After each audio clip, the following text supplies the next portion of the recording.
السلام علیکم ورحمۃ اللہ وبرکاتہ۔ دوستو، جیسا کہ آپ جانتے ہیں سنت ابراہیم کے مطابق پوری دنیا میں مسلمان عید بھی مناتے ہیں، پھر اس کے بعد قربانی بھی کرتے ہیں، اور انبیاء کی یہ سنت رہی ہے کہ اللہ تعالیٰ کی خوشنودی اور غرباء کی مدد کے لیے قربانی کی جاتی ہے۔ لیکن 2 روز قبل ہم نے ایک خبر پڑھی کہ پاکستان میں مولویوں نے جماعت احمدیہ کے افراد پہ پابندی لگوا دی ہے عید کی قربانی کرنے پہ۔ اس پہ ہم اس وقت ماہرانہ رائے لیں گے۔ ہمارے ایک بہت ہی مقبول شخصیت جرمنی کی ہمارے خان صاحب ہیں، جن کا ایک چینل ہے اپنا VOG وائس آف جرمنی، ان سے پوچھتے ہیں کہ ان کی کیا رائے ہے اس کے متعلق۔ آپ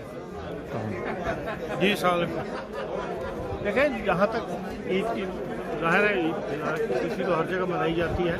اور جو کچھ پاکستان میں ایک لمبے عرصے سے یہ ایک روٹین بن گئی ہوئی ہے کہ تحفظ خط نبوت والے جو ہیں وہ ایک خط نکالتے ہیں اس سے پہلے،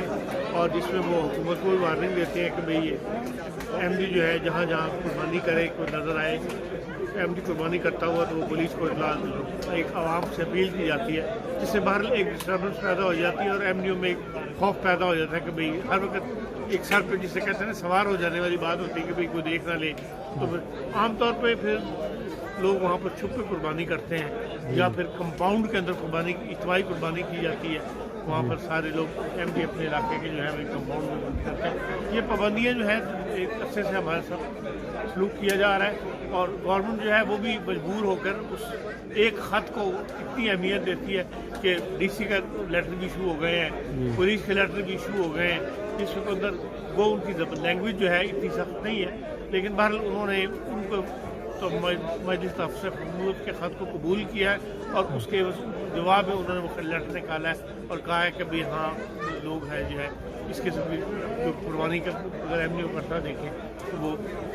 ہمیں اطلاع دیں۔ یہ پر اس سے ایک احمدی ایک خوف کی فضا میں عید مناتے ہیں، جس سے جب خوشی خوف کی فضا میں منائی جائے تو پھر اس کی خوشی نہیں رہتی انسانوں کو۔ بہرحال جو فریضہ ہے وہ تو ادا کر رہا ہے، اور دعائیں کر سکتے ہیں کہ اللہ تعالیٰ اس قوم کو عقل دے، اور جو کچھ اس قوم کے ساتھ ہو رہا ہے اس طرف ان کی توجہ نہیں ہو رہی، اس طرف ان کا دھیان نہیں جا رہا کہ یہ ہمارے پر دن بہ دن جو حالات تنگ ہوتے چلے جا رہے ہیں، معاشی طور پر بھی، سیاسی طور پر بھی، اور جسے کہنا چاہیے کہ جو سماجی طور پر بھی معاشرہ جو ہے وہ آپس میں جس عدم تحفظ کا شکار ہوتے چلا جا رہا ہے، اس کی وجوہات کیا ہے اس طرف قوم غور نہیں کرتی، بلکہ صرف احمدیوں کے پیچھے پڑے ہوئے ہیں، مجھے بہرحال ایک قابل افسوس واقعہ ہے جو ہمارے اپنے ملک میں ہمارے ساتھ پیش آتا ہے۔ جی خان صاحب، سمجھتے ہیں کہ جیسے قربانی ایک ہے ثواب قربانی کا، ایک ہے ثواب حج کرنے کا،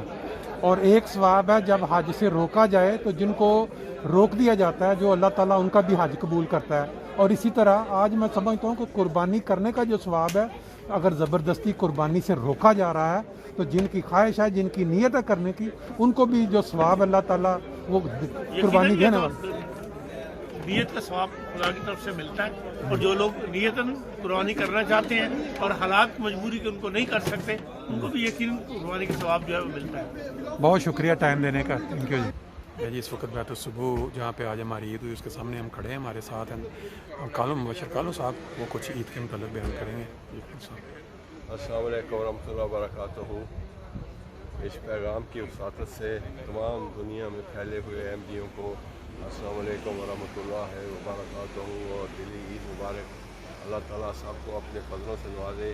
اس موقع پر ہمارے بہت سے دوست دنیا بھر میں پھیلے ہوئے اور خصوصاً فرینکفرٹ میں ایسے ہیں جو پچھلے سال ہمارے ساتھ عید جنہوں نے منائی اور آج ہم سے جدا ہو گئے ہیں۔ اللہ تعالیٰ انہیں اپنی مغفرت کی چادر میں ڈھانپ لے، اور ان کے جو لاحقین ہیں، پسماندگان ہیں، عزیزان ہیں، ان کو صبر جمیل عطا فرمائے، اور ہم سب کو اپنے فضلوں سے ہر سال اسی طرح عید منانے کی توفیق عطا فرمائے۔ جزاک اللہ۔ وہ جو پاکستان میں بعض بدبخت مولوی جنہوں نے ہماری قربانیوں پہ وہاں پاکستان میں اس وقت جو حالات ہیں، بلکہ کئی سالوں سے ہیں، کہ وہ بدبخت ہمیں یہ قربانی نہیں، سنت ابراہیمی پہ عمل نہیں کرنے دے رہے، اور پاکستان کے احمدی جو ہیں اس وقت بعض ایسے ہیں کہ وہ قربانی کرتے ہی نہیں ہیں، کیونکہ وہ گرفتار کر لیتے ہیں اور وہ گوشت چھین لیتے ہیں، اور عجیب وہاں اسلام ہے۔ اللہ تعالیٰ انہیں ہدایت دے،